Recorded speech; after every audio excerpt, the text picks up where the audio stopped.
कहानी का ये 34वां भाग देखने से पहले इसके पहले सभी भाग अवश्य देखें। हर किसी को समझ नहीं आती अंबर। जय उसके लिए कितना जरूरी है ये सिर्फ वही जानती है। प्रथम ने उसके हाथ पर हाथ रखा और बोला, तुम्हारी भी एक नॉर्मल लाइफ हो सकती है।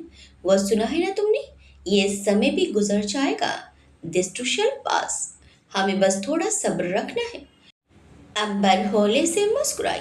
वाकई, लेकिन उसकी मुस्कान में वो चमक नहीं थी। प्रथम ने कहा, बाय द वे, जे अनाथ आश्रम गए, शायद डिटेल्स लेने। अंबर का मन जय में ही उलझा था, क्योंकि काफी समय हो गया था पर जय अब तक नहीं आया था। तभी पीछे से आवाज आई, मुझे याद किया जा रहा है। जय आखिरी सीढ़ी से उन्हीं की तरफ आने लगा। उसे देखकर अंबर की आंखें मुस्कुरा दी।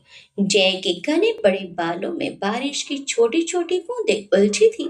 उसकी भूरी जैकेट के कंधों पर भी बूंदें मौजूद थी। शायद कार से दरवाजे तक आने में ही बारिश छू गई उसे। जय ने बालों में उंगलियां फंसाई और बाल झटकते हुए बोला, परी, सीरियस दिख रही हो? सब ठीक है? परिणीता उठते हुए बोली, ऑब्वियसली चीट्स। मुझे कभी कुछ होता है क्या? मैं चिल रहती हूँ। प्रथम उठने लगा तो अंबर भी उसे उठाते हुए खड़ी हो गई। प्रथम बोला, चलो मैं चला, कैफे का बहुत काम है। परिणीता भी उसके साथ हो ली। अंबर ने उसे रुमाल देते हुए कहा, खाना खा ले। जय ने हाँ में सिर हिलाया और फिर दोनों रूम में आ गए। उन दोनों के रूम में आते ही दिया ने उबासी लेते हुए लैपटॉप वहीं छोड़ दिया। शौर्य उसे तिरछी नजर से घूरकर उसका लैपटॉप भी उठाकर स्टडी टेबल पर रख आया। दिया उसे देखकर अपने मन में ही मुस्कुरा दी। अम्बर ने उसकी तरफ थाली रखते हुए कहा, टाइम से खाया करो, वरना हैजल को तुमसे बेहतर कौन जानता है। हैजल? जय ने नासमझी से अंबर को देखा तो उसने कहा, वेगस में इसने बच्चे अडॉप्ट किए हुए हैं। उनमें सबसे छोटी सी हैजल है। जय उसकी तारीफ करते हुए बोला, नॉट बैड दिया, keep it up.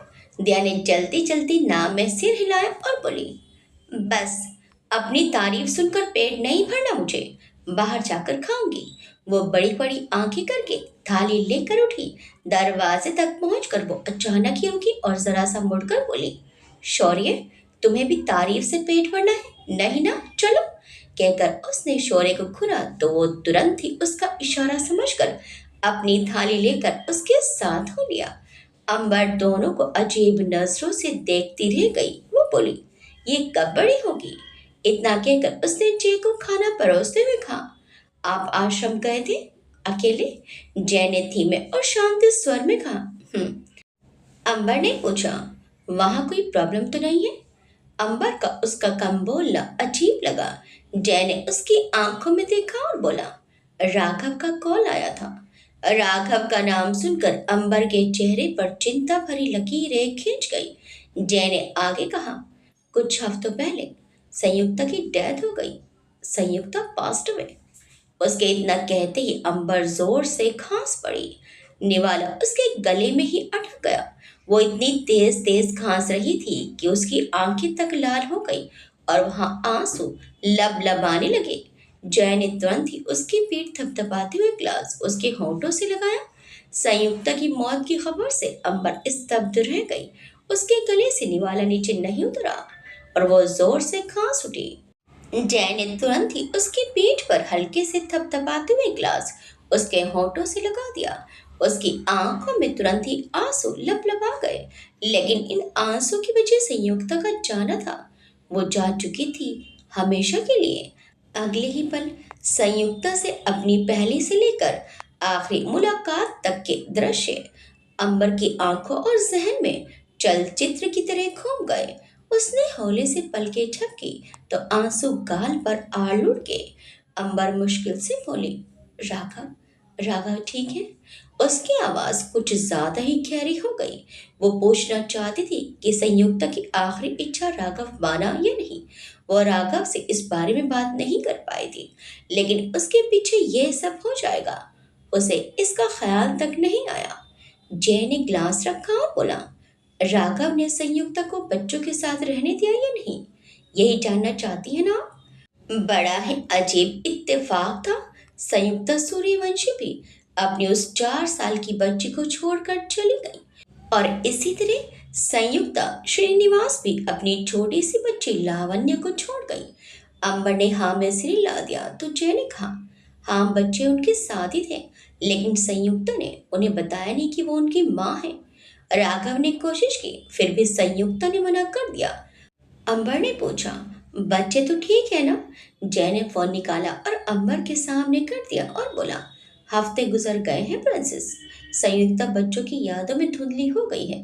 They are normal. Screen पर लावण्य और माही की फोटो थी। दोनों सोसाइटी के गार्डन में ही खेल रहे थे। उन्हें देखकर ही अंबर के चेहरे पर राहत आ गई। खाना खाने के बाद वो दोनों बालकनी में थे। अंबर रिया के बारे में भी जानना चाहती थी। उसने जैसे पूछा, और रिया कैसी है? उसके बारे में भी पता है आपको? जय बोला, राघव बता रहा था कि हमारे आने के कुछ दिन बाद ही रिया जॉब छोड़कर चली गई थी। उसकी जगह उसने दूसरी मैनेजर अपॉइंट कर ली थी। फिर वो दोनों खामोश हो गए। अंबर बार बार खड़ी देखती रही, फिर सामने देखने लगती। अजीब सी हलचल थी उसके मन में। जाने क्या था जो उसका मन ठहर नहीं रहा था। उसके पास रैलिंग से पीठ टिकाकर जय भी वही था। जय बोला, घर नहीं जाना है? अम्मा ने जवाब दिया, अब मुझे वो घर नहीं लगता। वो बिना किसी भाव के बोली। जय ने पलटकर कोहनी रेलिंग पर टिकाई और फिर अंबर की उंगलियों को हथेली में दबाते हुए कहा, राजा जी का फोन आया था, आपके बारे में पूछ रहे थे। अंबर व्यंग से मुस्कुराई और बोली, इतना सब कुछ हो गया, फिर भी मुझसे उन्होंने कुछ नहीं कहा। मैं क्या सिर्फ जिम्मेदारी हूँ या सिर्फ उनकी वारिस हूँ? जय बोला, योर हाइनेस। फिर जय ने एक ठहराव के साथ कहा, मैं उनकी सिचुएशन तो नहीं समझता, पर यह जानता हूँ कि कभी कभी हम अपनों के लिए बहुत कुछ करना चाहते हैं, फिर भी नहीं कर पाते, क्योंकि हमें भविष्य से डर लगता है। जब आपको मेरी पहचान पता नहीं थी, मुझे भी डर था कि सच जानने के बाद क्या होगा। हम इसमें कुछ नहीं कर सकते, हमें हालात के अनुसार चलना होता है। आम्बर ने बिना उसे देखे कहा, आप उनकी साइड ले रहे हैं? जय मुस्कुरा पड़ा उसकी बात सुनकर। आप भी तो उनके बिहेवियर का जस्टिफिकेशन चाहती हैं। कह तो वो सच ही रहा था, मगर अंबर ने माना नहीं। अंबर बोली, कुंवर जी, आपने जैसे कहा था सुबह वही हुआ। मुझे नहीं लगता जो कन्फेशन हम चाहते हैं वो हमें मिलेगा। जय ने भी कहा, बात तो सही है, वो लेटर प्रूफ नहीं हो सकता। हमें कन्फेशन चाहिए जो इम्पॉसिबल है। अंबर ने पूछा, तो फिर? अंबर ने एक पाँव उठाते हुए उसे देखा तो वो बोला, इंतजार करते हैं, पुलिस को विराज तक पहुंचने दीजिए, हम कैफे पर फोकस करते हैं। अंबर ने शक भरे लहजे में कहा, बस? जय ने सोचने का नाटक करते हुए कहा, फिलहाल तो बस, क्योंकि मुझे नींद आ रही है। Good night. अंबर समझ गई कि जय ने कुछ तो सोच रखा है, पर वो इस बार जय को नहीं रोकना चाहती थी। अगले 4 दिन बीत चुके थे। सी एंड एच से जुड़ी कई सारी मीटिंग्स ली जा रही थी। छोटी से छोटी इंफॉर्मेशन भी अंबर और उसकी टीम से डिस्कस की जा रही थी। रॉयल ग्रुप्स का क्रिएटिव और एचआरडी डिपार्टमेंट अपने अपने कामों में लगा हुआ था। मौनी और उदय फील्ड वर्क में बिजी थे। गवर्नमेंट रिलेटेड वर्क से लेकर बिल्डिंग की जगह की इंस्पेक्शन का सारा काम वो दोनों ही कर रहे थे। लेकिन बिल्डिंग का आर्किटेक्चर अंबर पर था और खुद परिणीता की देख रेख में हो रहा था। जय और शौर्य घर से ही अपने ऑफिस का काम संभाल रहे थे। इन गुजरे 4 दिनों में सबके सब बिजी हो गए। सूर्यवंशी महल में अंबर को देखकर सब भूल ही गए कि कुछ दिनों पहले उसने विराज के खिलाफ फैसला सुनाया था। शहर के एसपी हार्दिक ठाकुर ने भी 2 बार महल में कदम रख दिए थे, जो उस महल में पहली बार हुआ था। दोपहर का समय था। सबके सब रॉयल ग्रुप्स में थे। हाँ, सर्वेश जी भी। लंच टाइम चल रहा था, इसीलिए पूरी बिल्डिंग के एम्प्लॉयज या तो कैंटीन में थे या फिर अपनी अपनी डेस्क पर बैठकर अपना टास्क कंप्लीट करने में लगे हुए थे। अंबर और उसकी पूरी टीम अंबर के केबिन में थी। उनमें समर्थ और उर्वशी के अलावा हर कोई शामिल था।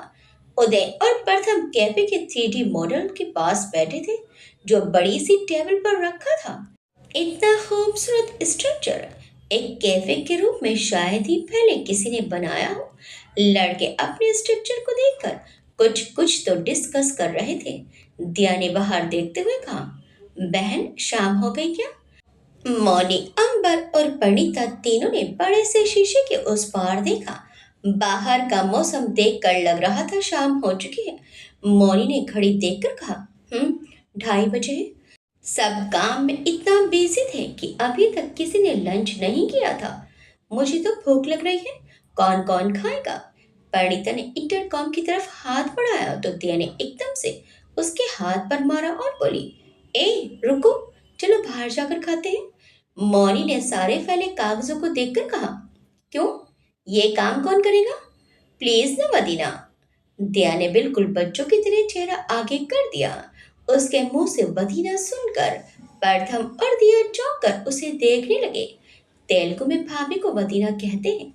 मौनी बेहद ही खूबसूरती से मुस्कुराई। उसने पूछा, तुम्हें तेलुगु आती है? उदय ने हैरानी जताई। दिया ने बुरा सा मुंह बनाया और बोली, वो तो प्रथम की स्पेशलिटी है, मेरे लिए तो सिरी काफी है। कहकर उसने अपना फोन हवा में हिलाया। मौनी ने तुरंत ही कहा, पहली बार किसी के मुंह से मदीना सुना है। ओके, बाहर जाकर खाएंगे और ये ट्रीट मेरी ओर से। अम्बर ने सबको देखकर कहा, तो आप लोग घर निकल जाइएगा, मैं वहां रात तक आऊंगी। प्रथम ने झटके से हाथ उठाया और बोला, बिल्कुल भी नहीं, हम तुम्हारे बिना नहीं जाएंगे। पंडिता ने भी कहा, तुम भी चल रही हो? अम्बर बोली, नहीं जा सकती। दिया बोली, क्यों? दिया ने मुंह टेढ़ा किया तो अंबर ने आए फिर सामने करते हुए कहा, मिसेस सिंह और कुछ फॉरेन इन्वेस्टर्स CNH में शामिल होना चाहते हैं। बाबा साहब और चंद्रशेखर अंकल ने डील फाइनल कर दी है। आज बिजनेस कॉन्फ्रेंस है, 2 घंटे में हम में से किसी को होना पड़ेगा। इतने में दरवाजे पर नॉक हुई पर उनमें से किसी ने नहीं सुनी। दिया ने अंबर को देखकर मुस्कुरा लिया। वह हल्के से बुदबुदाई, तुम कॉलेज में भी ऐसे ही करते थे, जाओ कट्टी। मौनी और प्रथम हंस पड़े। प्रथम ने कहा, अब इसको भी मनाना पड़ेगा। कहकर उसने थकी हारी सांस छोड़ी। फिर से नौक हुई तो परिणीता ने कहा, अरे कौन है? चैन से हंसने भी मत दो। दरवाजा खुला। इसी के साथ रघुवीर जी और चंद्रशेखर जी ने अंदर कदम रखा। रघुवीर जी ने कहा, हमारी परी के हंसने पर किसने रोक लगाई है? वो बेहद ही गंभीर दिख रहे थे। परिणीता मुंह खोले बैठी की बैठी रह गई। सबके सब सांस रोक के खड़े हो गए। रघुवीर जी के वहां आने की अपेक्षा किसी को नहीं थी। माहौल में एक दबाव सा दिखने लगा। अंबर बिना किसी भाव के अपना काम छोड़कर बाकियों के साथ फर्श पर बैठे बैठे उन्हें देखने लगी। चंद्रशेखर जी ने रघुवीर जी की पीठ पर मारते हुए कहा, बोल रहा था बच्चों के बीच बड़ों का काम नहीं है, देखो सबके चेहरे। रघुवीर जी ने जरा सा अंबर को देखकर प्रथम और उदय से कहा, आपकी सिक्योरिटी इजाजत है तो हम अपनी बेटी के साथ खाना खाना चाहेंगे। दिया ने सबको देखा, कोई कुछ नहीं बोला तो वो ही बोल पड़े, पर हम तो बाहर जा रहे हैं, आप भी चलेंगे क्या? यह सुनकर लड़के झटके से उसकी तरफ देखने लगे। मौनी सिर हिलाकर रह गई। परिणीता ने दिया को देखकर आंख मारी और सिर्फ होठों को हिलाकर कूल का इशारा दिया। रघुवीर जी ने दिया से कहा, चलिए हम भी चलते हैं। है? क्यों? परिणीता के मुंह से निकला तो चंद्रशेखर जी एकदम से बोले, क्यों, हम नहीं चल सकते क्या? कोई कुछ ना बोलकर एक दूसरे को देखने लगे। काफी देर से चुप अंबर ने उदय से कहा, खाना ऑर्डर कर दो उदय। कुछ ही देर में केबिन के एक तरफ रखे बड़े बड़े सोफों को हटाकर जमीन पर खाने के बर्तन रखे थे। मौनी और अंबर खाना परोसने में लगी थी। चंद्रशेखर जी ने अंबर से कहा, तुमने कॉन्फ्रेंस की तैयारी कर ली? मौनी ने उन्हें तभी टोका, शांति से खाना तो खा लीजिए पापा। इस पर चंद्रशेखर जी ने उससे धीरे से कहा, बेटा बेटा, इन दोनों बाप बेटी ने जो माहौल बनाया है उसको हल्का कर रहा हूँ, खाना भाई तो सही। कहकर उन्होंने फिर से अंबर का रुख किया। मैं सोच रहा था हम कैफे की लॉन्चिंग पार्टी रखें। दिया बोली, पर अभी तो कंस्ट्रक्शन भी शुरू नहीं हुआ। दिया ने फिर बीच में बोला तो रघुवीर जी ने कहा, बिजनेस में कभी कभी दिखावा करना पड़ता है बेटे।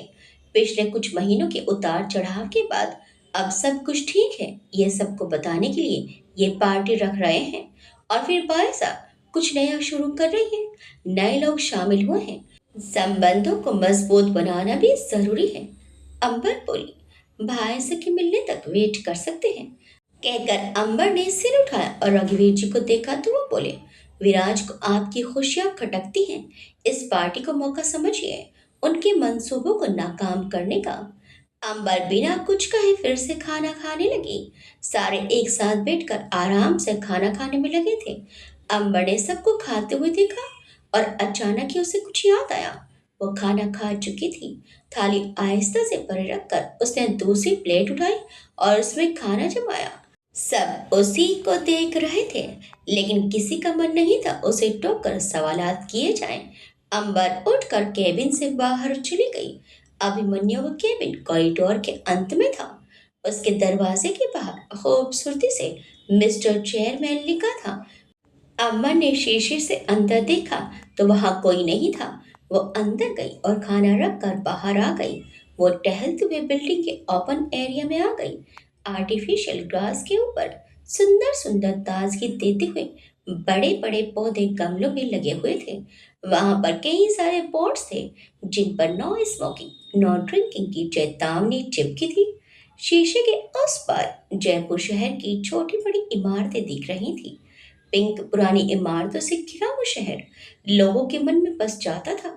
इस शहर में जैसे घूमने के लिए बहुत कुछ है, खाने के लिए भी पग पग पर दुकानें दिखाई दे जाया करती हैं। अंबर ने फोन निकाला। उसने सीधे जैक का नंबर डायल किया, लेकिन बेल बज भी नहीं पाई कि वो फोन काट चुकी थी। कुछ देर तक नंबर देखते रहने के बाद उसने जैक को टेक्स्ट किया, आर यू बिजी? उसने जैसे ही टेक्स्ट भेजा, वैसे ही 30 सेकंड के बाद ही उधर से भी एक टेक्स्ट आया, नेवर, काम बाद में भी किया जा सकता है। ये पढ़कर अंबर के होंठ खुद ब खुद मुस्कुरा उठे। अंबर ने कॉल किया तो उधर से फोन उठा। दोनों के बीच शांति थी। अंबर को क्या बोलना था ये वो खुद भी नहीं जानती थी। जय सामने होता तो अलग बात होती, लेकिन पता नहीं फोन पर वो क्यों कुछ बोल नहीं पा रही थी। जय ने लैपटॉप बंद किया और सामने रखे पेपर वेट को उठाकर उससे खेलते हुए बोला, योर हाइनेस। अंबर ने कहा, जी। जय ने फोन तो उसे कान से लगाया और उठकर कमरे की बालकनी में आ गया। उसने कहा, जब आपको पहली बार देखा था तब भी आपकी आंखें पड़ी थी। आपकी सारी फीलिंग्स आपकी आंखें बयान कर रही थी। Your eyes explain everything. Ambar ने गहरी सांस खींचते हुए कहा, एफर्ट्स, अकेले सारी कोशिश करते करते आप थक जाएंगे।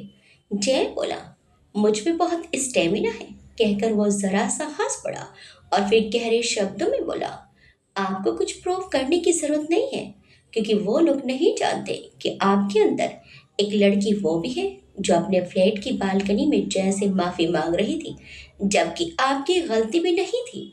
वीर को पसंद करने के बाद भी उसे जय की वजह से मना करना बहुत है प्रिंसेस। दूसरों का ध्यान रखते रखते खुद को खो दिया है आपने।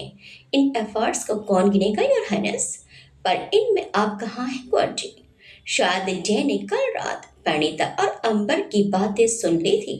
उसने बालकनी से टेक लगाकर कहा, आप भूल रही हैं, वीर के लिए रात भर कार ड्राइव करने वाली शेर और मेरे बीच एक जरा सी कटार लेकर खड़ी हो गई थी। आप अपने हर प्लान मुझसे दूर रखती हैं। और क्या होना चाहिए योर हाइनेस? अंबर के पास जवाब ही नहीं था। कैसे होता? जय को उसमें अच्छे देखने की आदत है और उसे कुछ करके भूल जाने की। हर छोटी छोटी बातें जय की नजरों में है, शायद क्योंकि उसकी निगाहें हर वक्त अंबर पर ही ठहरी रहती है। अंबर बोली, मैं आपकी दुनिया में आना चाहती हूँ कुंवर जी। अंबर बनकर थक गई हूँ, मुझे धरा बनकर जीना है।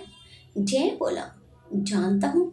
जय ने ऐसे कहा मानो वो उसके सामने खड़े रहकर उसकी आंखों में झांककर उसे आश्वासन दे रहा है।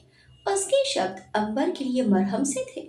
जय ने कहा, यह सब एक बार खत्म हो जाए, उसके बाद जो आप चाहती हैं वही होगा। कहकर जय वापस कमरे में आ गया। उर्वशी उसके लिए कॉफी लेकर दरवाजे के बाहर ही खड़ी थी।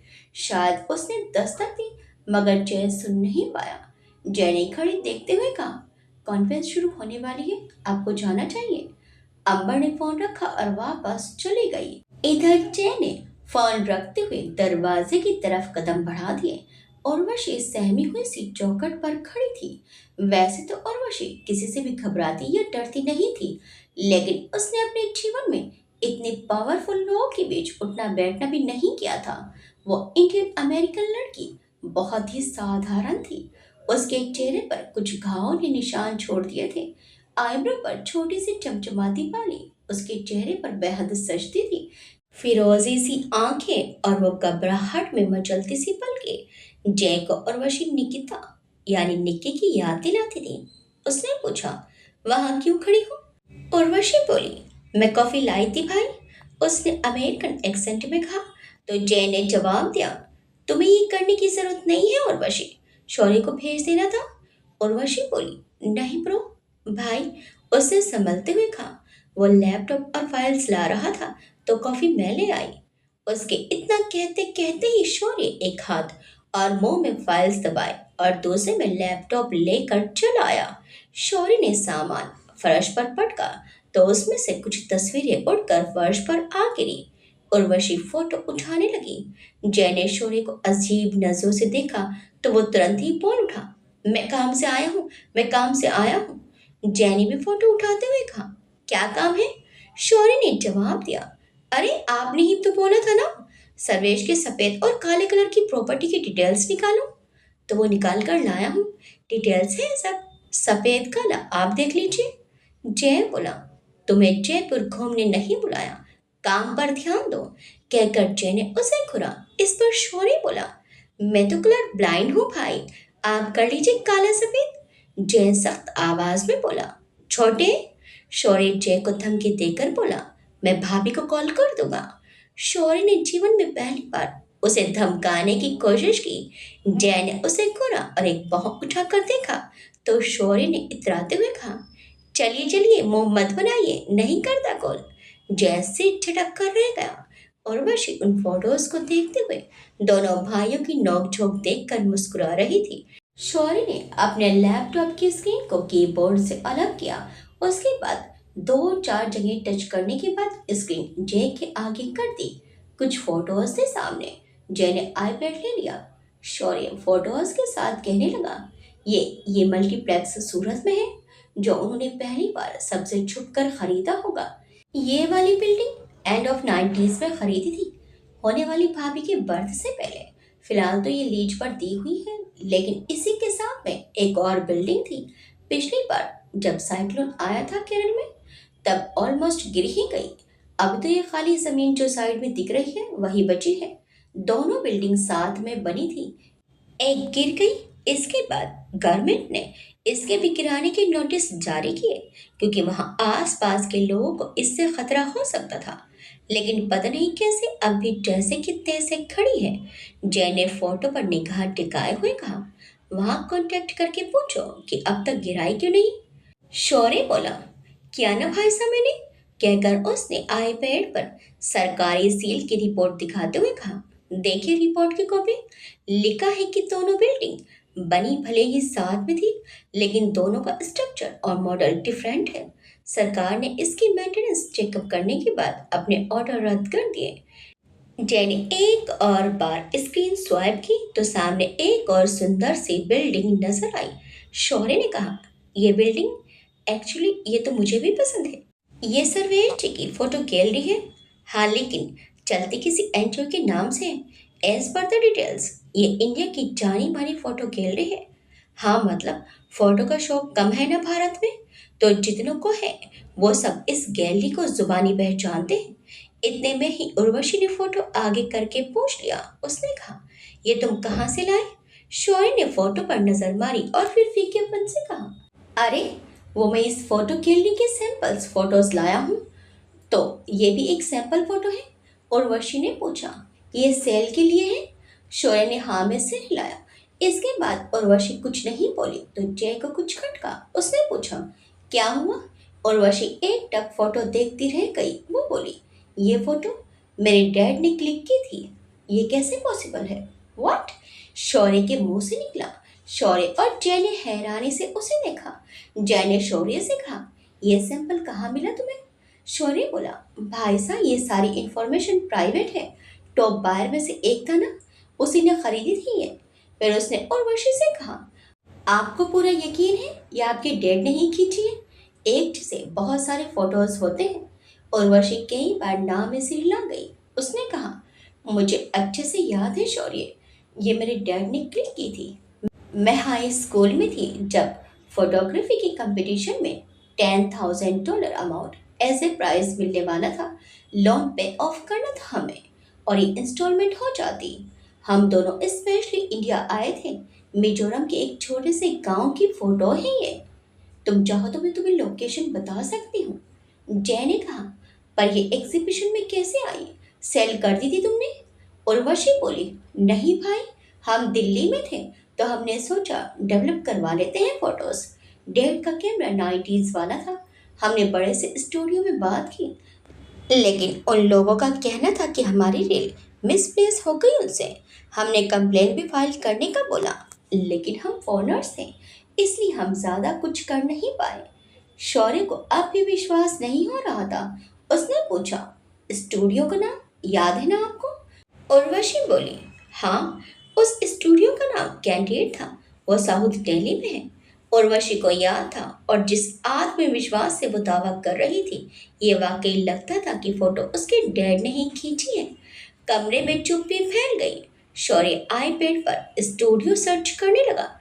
तभी जय ने फोटो को गौर से देखा और फिर टेढ़ी सी मुस्कुराहट देकर बोला, इट्स ओवर सर्वेश, अब तुम तो गए।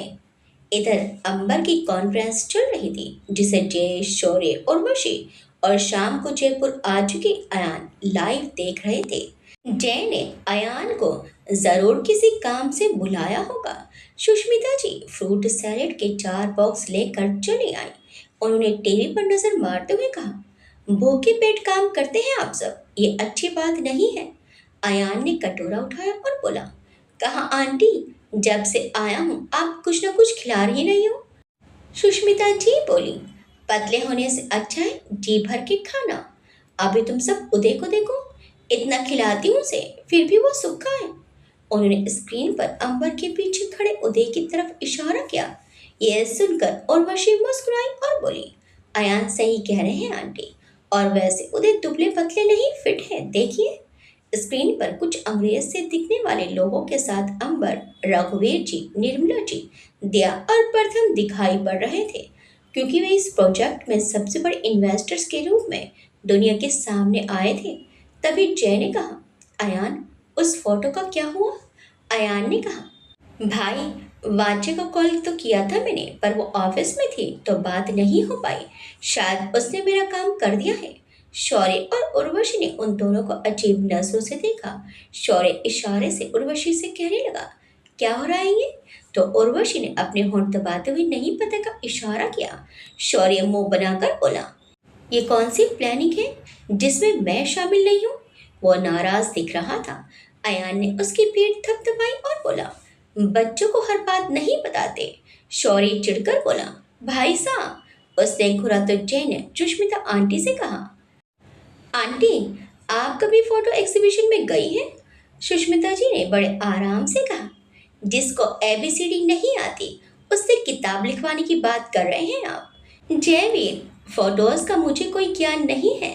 जय बोला, लेकिन आप एक्टिंग तो कर सकती हैं, बाकी काम आपकी ब्यूटी कर लेगी। जय ने बिल्कुल मासूमियत से उन्हें देखा तो वो हंसते हुए बोली, आप बातें अच्छी करते हैं। जय मुस्कुराकर बोला, इसलिए तो आपकी बेटी को भी पसंद आया हूँ। ये सुनकर सब हंस पड़े।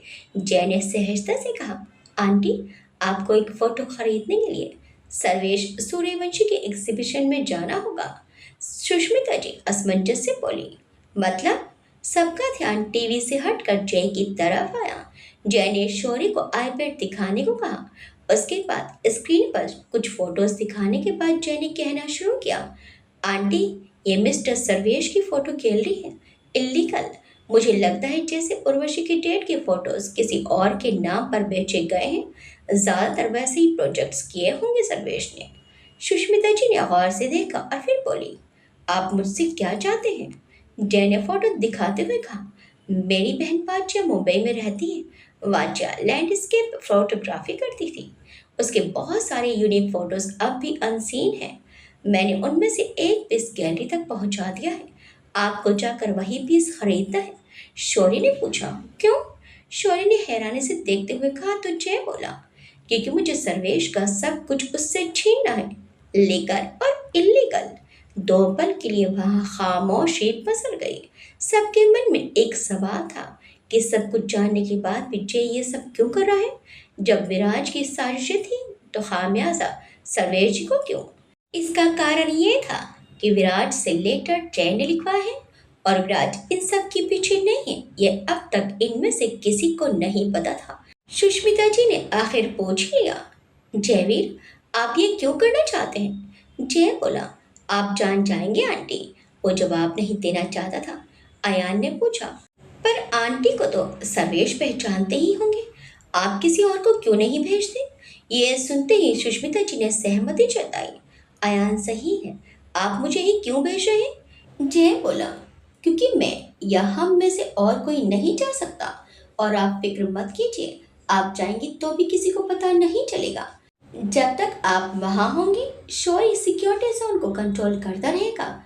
सुष्मिता जी बोली, पर मुझे फोटोग्राफी की कोई जानकारी नहीं है। वो असहज नजर आ रही थी, ऐसा कुछ पहली बार करने वाली थी इसीलिए। अयान ने बाहें सिकोड़कर उर्वशी पर नजर टिकाई और बोला, तुम कर सकती हो। उर्वशी भी साथ जा सकती है, क्योंकि इन्हें अच्छी खासी नॉलेज भी है। अपने नाम एकदम से सुनकर उर्वशी सब पका गई। सबने एक साथ अपने सिर उसकी तरफ घुमाए तो उसका दिल गले में आ गया। वो उम्मीद से भरी नजरें उसकी ना कह रही आंखों के बावजूद उसके मुंह से हाँ निकलवाने में कामयाब हो गई। आखिरकार उसने 2 बार सिर हिलाकर मजबूरी में हाँ कर दी। रात के समय सूर्यवंशी महल में सर्वेश जी अपने कमरे में चहलकदमी कर रहे थे। खिड़की की तरफ एक कोना पकड़े रत्ना जी कमरे को अंधेरे में डुबा चुकी थी। आज तीसरा दिन था जब विराज घर नहीं आया। वो विराज की सुंदर सी तस्वीर को दूर से ही देखकर आंसू बहा रही थी। उन्होंने खाने के नाम पर सिर्फ जूस पिया था, वो भी तब जब गायत्री जी ने उन्हें समझाया। सर्वेश जी इधर उधर चलते हुए रत्ना जी को देखकर और परेशान होने लगे। उनके माथे की लकीरें बता रही थी कि जरूर कुछ तो खल रहा है उनको। लेकिन क्या? रत्ना जी ने ये पूछने की तकलीफ नहीं की। रत्ना जी की लगातार बह रही आंखें देखते हुए वो बोले, ये टेंस हुए बहाना बंद करोगी? हम पहले ही बहुत परेशान हैं।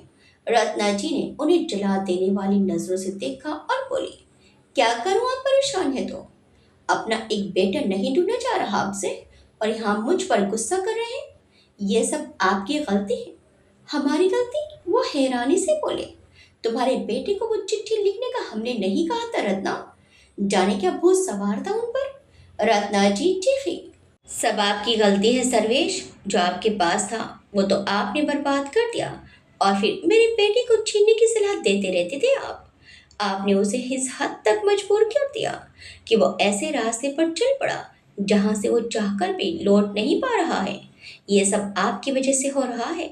आपकी वजह से आज विराज मेरे पास नहीं है। राजकुमार है मेरा बेटा। जाने कैसे जी रहा होगा, जाने कहाँ होगा मेरा बेटा। कहते कहते ही रत्ना जी की रुलाई छूट गई। उनका भरा गला उनकी आवाज को दबाने लगा था।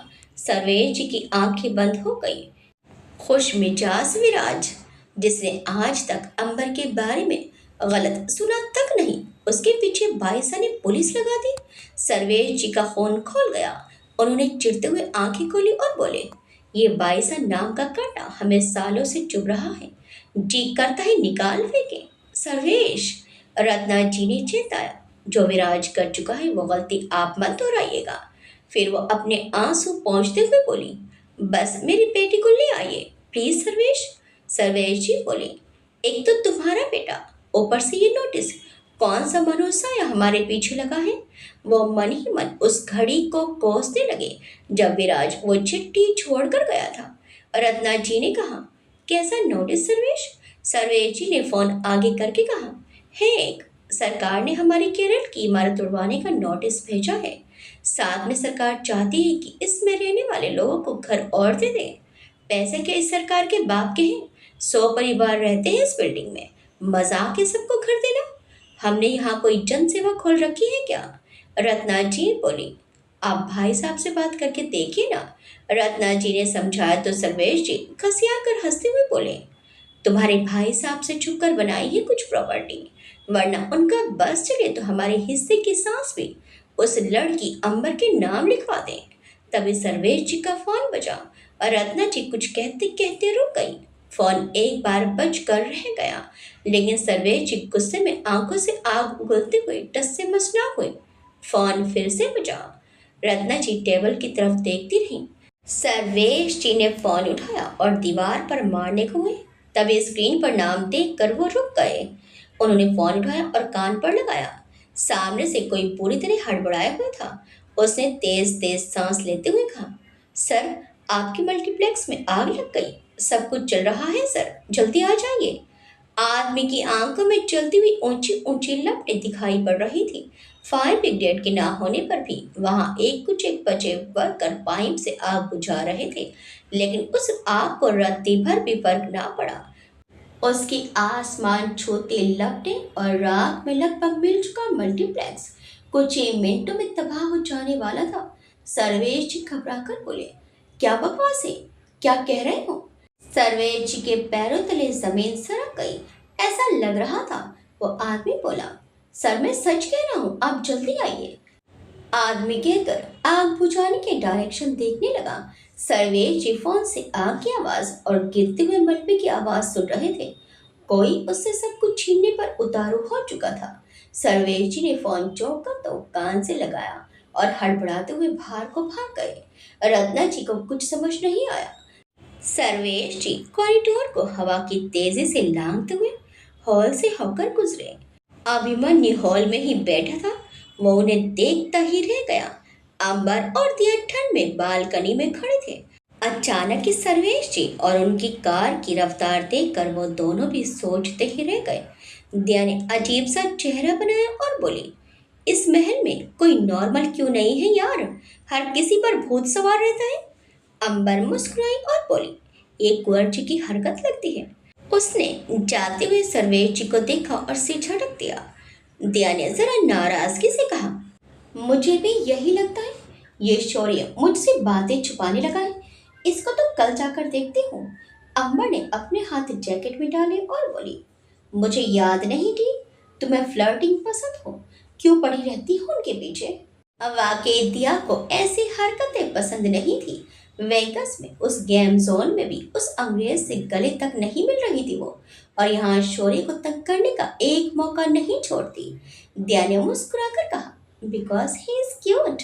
कहकर उसने ठंड के मारे दोनों हाथ आपस में रगड़े और अपने गालों से छू लिए। वहीं सर्वेश जी की कार महल से बाहर चली गई। अगली सुबह उदय के घर पर ख्याति कमरे में बैठी थी। उर्वशी ने परिणीता के साथ कमरे में एंट्री ली।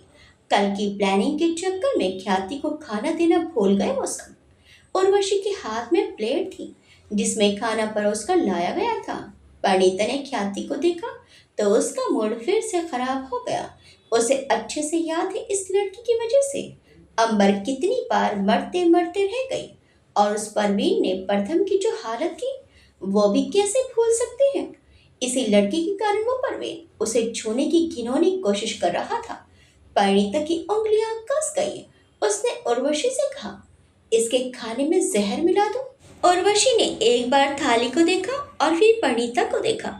उसने आराम से कंधे उचकाते हुए कहा, तुमने कहा था तुम इसको बर्बाद करोगी।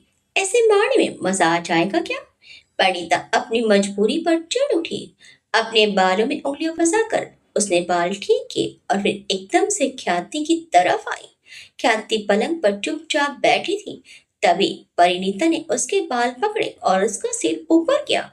पकड़ इतनी तेज थी कि ख्याति की आह निकल गई। परिणीता ने नफरत भरी नजरों से उसे देखा और ठंडेपन से कहा, मौत तो माफी होगी तेरे लिए। तूने जिस प्रॉपर्टी और पावर के लिए ये सब किया है ना, आई स्वेर ख्याति, इसके बिना ही तुझे इस धरती से चलता करूंगी। ख्याति के चेहरे पर जरा सी शिकन नहीं थी। उसने नजरें गड़ाए रखी और बोली, उस फरहत को, तेरी बहन को और तुझे मौत देने की बहुत पुरानी तमन्ना है मेरी। चाहे तू लिख कर ले ले, ये होकर रहेगा। ये सुनते ही परिणीता ने उसका गला दबोच लिया। उर्वशी आराम से खड़ी रही। परिणीता की उंगलियां उसके गाल पर जकड़ती जा रही थी और ख्याति कभी अपने हाथों से उसको धक्का देती तो कभी अपना गला छुड़वाती। उसका चेहरा लाल पड़ गया, आंखों से आंसू निकल आए, उसे रुकी रुकी खांसी उठने लगी। इसके बाद भी परिणीता की पकड़ तेज होती जा रही थी। कुछ मिनट और ख्याति की आत्मा शरीर से बाहर। उर्वशी ने मामला बिगड़ते देखा तो उसने कहा, परी छोड़ दो, वो मर जाएगी। परिणीता गुस्से में बोली, मुझे फर्क नहीं पड़ता। परिणीता का गुस्सा बढ़ता जा रहा था। उर्वशी ने थाली रखी और परिणीता को पीछे से खींचते हुए बोली, किसी को भी नहीं पड़ता परी, पर अभी नहीं मार सकते, किसी की कमजोरी है ये। परिणीता ने चिढ़कर कुर्सी में जोरदार लात दे मारी। हाँ, उसने पीछे हटते हुए ख्याति को देखा और घूरते हुए बाहर चली गई। उर्वशी ने टेबल पर खाना रखा। गला छोड़ते ही ख्याति बुरी तरह से खांस उठी। उसकी चढ़ी हुई सांसें और आंखों में आंसू देखकर उर्वशी आगे आई। उर्वशी की वो सुंदर आंखें नफरत से ख्याति को देख रही थी। ख्याति ने अपने सीने पर हाथ मलते हुए कहने की कोशिश की, कितने कितने पैसे चाहिए। उर्वशी को ठीक से सुनाई नहीं आया तो ख्याति ने अपनी सांस संभाली और बोली, कितना लोगे मुझे यहाँ से निकालने का। ख्याति की बात सुनकर उर्वशी की भौहें सिकुड़ गई। ख्याति ने शातिर मुस्कान दी और बोली, मैं जानती हूँ तुम्हें अपने पापा को ऐशो आराम भरी जिंदगी देनी है। मैं ऐसा कर सकती हूँ। इतने पैसे दूंगी कि पूरी लाइफ घर बैठे आराम से गुजर जाएगी। बस तुम्हें ये करना होगा कि मुझे यहाँ से निकालो। उर्वशी उसे कोई जवाब ना देकर जाने लगी। पीछे से ख्याति ने फिर से टोका और बोली, ज्यादा समय नहीं है तुम्हारे पास, इन सब की मौत तय है। अपनी सोचो और सोचकर जल्दी अपना जवाब दो। तभी उर्वशी को नीचे से किसी ने आवाज लगाई। वो बिना हाँ ना करे वहां से चली गई। नीचे थे अयान और शौर्य, तीनों भाई आकर बैठे थे। उन्हें मौनी के घर के लिए बुलाने आई परिणीता का मूड अभी अभी खराब हो चुका था। उसका बिगड़ा हुआ चेहरा देखकर शौर्य उससे वजह पूछना चाहता था, लेकिन जाने क्या सोचकर वो चुप हो गया। जय घड़ी बांधते हुए सोफे से उठा तो परिणीता को देखकर उसे भी शक हुआ। तब तक उर्वशी को भी आवाज दे दी थी परिणीता ने। जय ने कहा, परी गुस्से में दिख रही हो। उसने खींचते हुए कहा, हूं ना जीत। अब मुझे किसी ने उसको खाना देने का बोला तो जहर मिलाकर दे दूंगी। फिर आप लोग सोचते रहना क्या करेंगे उसकी लाश का। अयान और शौर्य हैरानी से उसे देखने लगे। जय सिर झटक कर रह गया। उसने कहा, ठीक है मत जाना, सुबह सुबह क्यों गुस्सा कर रही हो, शांत रहो। परिणीता ने मुंह बनाया और बोली, चलिए। सब लोग जाने लगे तो उर्वशी ने कहा, आप लोग जाइए, यहाँ पर भी किसी को रहना पड़ेगा, मैं रुकती हूँ। परिणीता चली गई। तीनों भाई उसके पीछे हो लिए। अगले दिन दोपहर में सूर्यवंशी महल में दोपहर के समय आज सारे सूर्यवंशी घर पर जल्दी आ गए थे, क्योंकि रघुवीर जी ने परिवार वालों की मीटिंग बुलाई है जिसमें उदय और चंद्रशेखर जी भी शामिल थे। सब लोग वहां थे। अगर कोई नहीं था तो विराज, रत्ना जी और सर्वेश जी। महल का माहौल उस चिट्ठी के पढ़े जाने के बाद से ही बर्फ की तरह ठंडा पड़ गया था। हालांकि हंसी ठिठोली कम ही गूंजती थी महल में, फिर भी ये मनोज सन्नाटा हर किसी के अंदर अजीब सी बेचैनी बढ़ा रहा था। अंबर और रघुवीर जी के अंदर कुछ घटने की आशंका होने लगी। सारे मेंबर्स पूल साइड लगे बड़े बड़े सोफे पर सहूलियत के हिसाब से विराज चुके थे। रघुवीर जी ने चारों तरफ निगाह घुमाई, मान मुआयना करके जांच परख रहे हैं। उन्होंने गहरे स्वर में कहा, रत्ना और सर्वेश कहाँ हैं? वो सबको कह रहे थे, लेकिन गायत्री जी ने जवाब दिया, रत्ना की हालत खराब है राजा जी, हमें उस पर ध्यान देना चाहिए। अभिमन्यु बोला, और काकू साहब? अभिमन्यु ने एकदम से कहा तो गायत्री जी बोली, गार्ड से पता चला है कि वो कल रात ही कहीं चले गए, उनकी कार पार्किंग में नहीं है। रघुवीर जी ने फिर से कहा, जाइए भाई साहब, रत्ना को लेकर आइए। अंबर ये सुनते ही उठी तो उदय भी उठकर साथ जाने लगा, पर दिया ने तुरंत ही उसे टोका। वो बोली, मैं जाती हूँ ना साथ में, आप कष्ट मत कीजिए। अंबर वहां से निकल भी चुकी थी तो दिया ने उसके पास तक दौड़ लगा दी। उसे देखकर चंद्रशेखर जी और उदय मुस्कुरा दिए। चंद्रशेखर जी ने कहा, बड़ी प्यारी बच्ची है, एकदम मासूम। ये सुनते ही उदय ने झटके से उन्हें देखा और अपने मन में ही जोर से हंस पड़ा। उसने खुद से ही कहा, पिताश्री, इसकी मासूमियत के चर्चे लास वेगास के स्कैमिंग वर्ल्ड में बहुत हैं। काश आपको पता होता। कहकर उसने गर्दन हिला दी। इधर अंबर और दिया थोड़ी ही देर में रत्ना जी के कमरे के बाहर थी। अंबर ने दस्तक दी, फिर भी कोई आवाज नहीं आई। दिया ने सोचते हुए कहा, बेटे की याद में कुछ करवट तो नहीं लिया। अंबर ने एक और बार बजाया लेकिन बेअसर। हार कर उसने दरवाजा अंदर धकेला तो वो खुल गया। अंधेरे में अपने पलंग के एक कोने पर रत्ना जी लेटी थी। अंबर ने दिया को वहीं रोका और खुद कमरे में आई। रत्ना जी ने पुतलियां घुमाकर देखा और बोली, यहाँ से चली जाइए। यह सुनकर भी अंबर आगे बढ़ने लगी तो रत्ना जी ने गुस्से में कहा, सुना नहीं आपने, मैंने कहा जाओ यहाँ से। अंबर ने थमे स्वर में कहा, काकी साहब नीचे चलिए। रत्ना जी झटके से उठी और दो चार कदम तेजी से रखकर आगे आई। उनकी आंखें सुर्ख लाल पड़ी थी और आंखों के नीचे काले घेरे। वो थकी हुई सी दिखाई दे रही थी। अंबर सहज और शांत रहकर खड़ी रही। इतने में ही रत्ना जी ने उसकी कोहनी जोर से पकड़ी और बोली, मैंने कहा निकल जाइए यहाँ से, कहीं नहीं जाना मुझे। अंबर को उनके नाखून चुभ रहे थे, लेकिन उसने दर्द चेहरे से जाहिर नहीं किया। वो बोली, भाई सा ने जो किया उस पर आपको विश्वास नहीं है ना? उनसे ऐसी उम्मीद किसी को भी नहीं थी यहाँ। लेकिन काकी साहब, आप बताइए, क्या अपने बाबा साहब पर जानलेवा हमला करने वाले को ऐसे ही जाने देना सही है? उन्होंने मुझे तक मारने की कोशिश की। जान बसती है मेरी प्रथम और परी में। भाई साहब ने तो अपनी नफरत में उन दोनों को भी नहीं छोड़ा। रत्ना जी की आंखों में आंसू लबलबाने लगे। अंबर ने आगे कहा, मुझे आपसे और काकुसा से कोई बैर नहीं है, लेकिन भाई साहब को माफ कैसे कर सकती हूँ? आपको ऐसे देखकर घर में सब परेशान है। सबको आपकी फिक्र है, क्योंकि भाई साहब के किए का जिम्मेदार कोई आपको नहीं मान रहा है।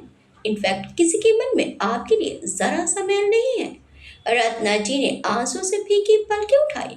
उन्होंने भरे स्वर में कहा, आप विराज को माफ नहीं कर सकती?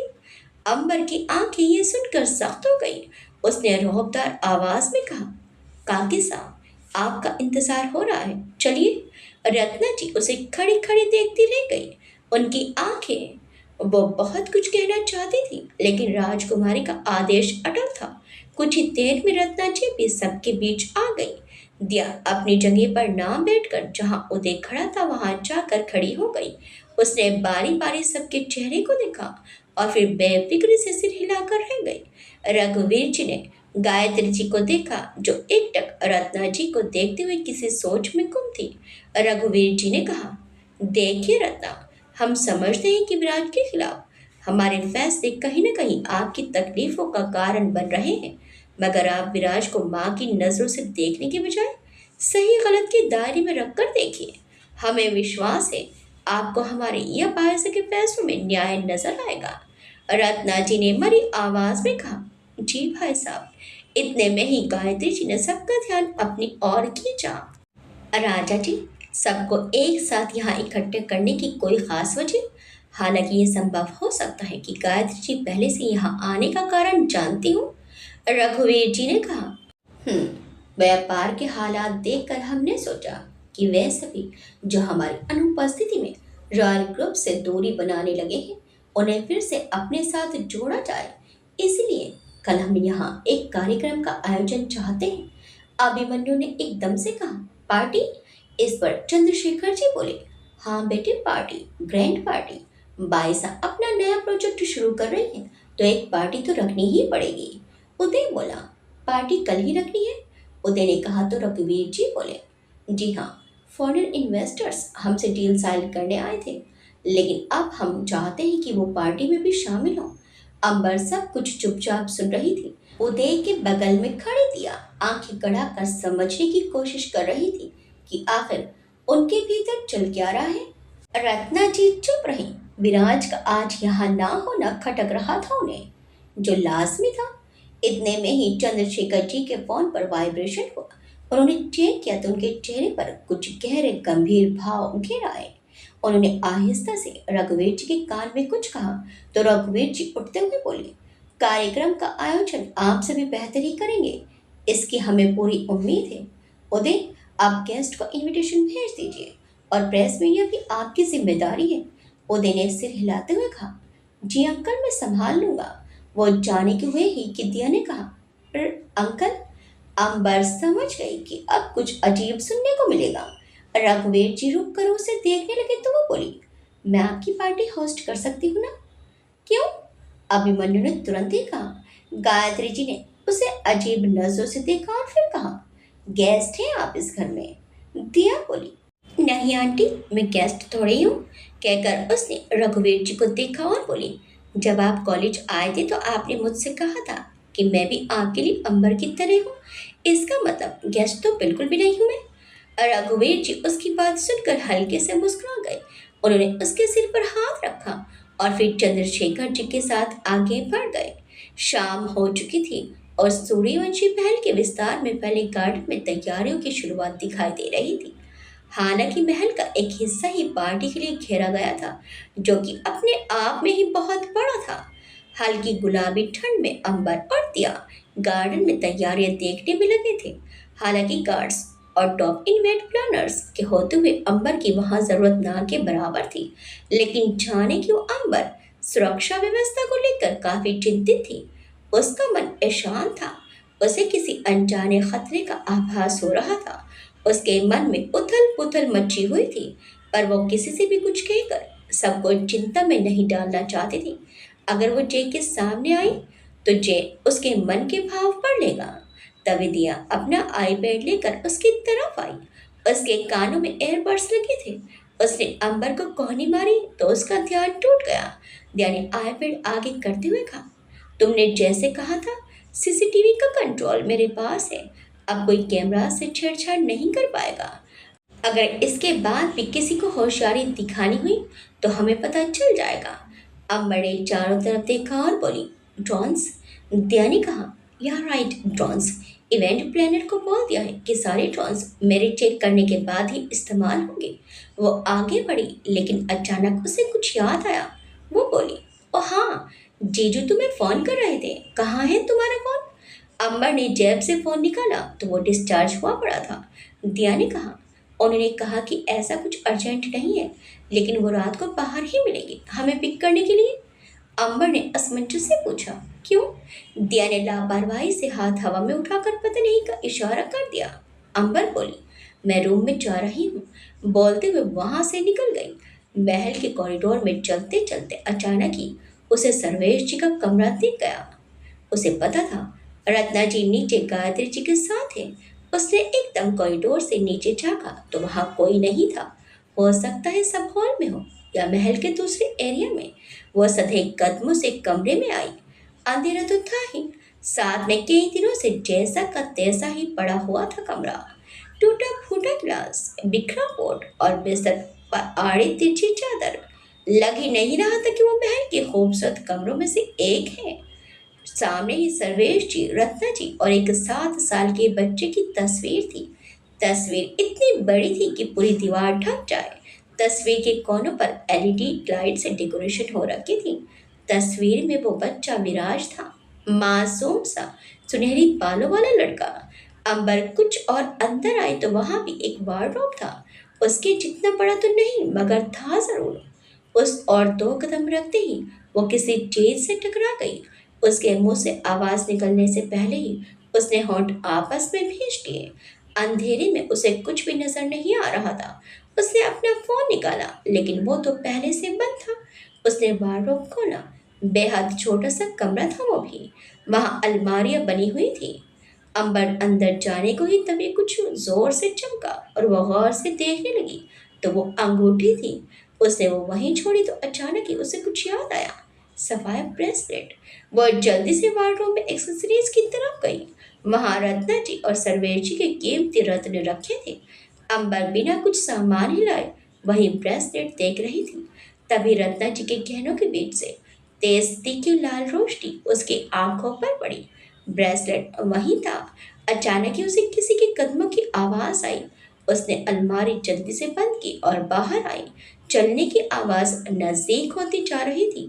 अंबर वार्डरोब से बाहर निकली ही थी कि दरवाजे के नीचे से परछाई नजर आई। Shit no!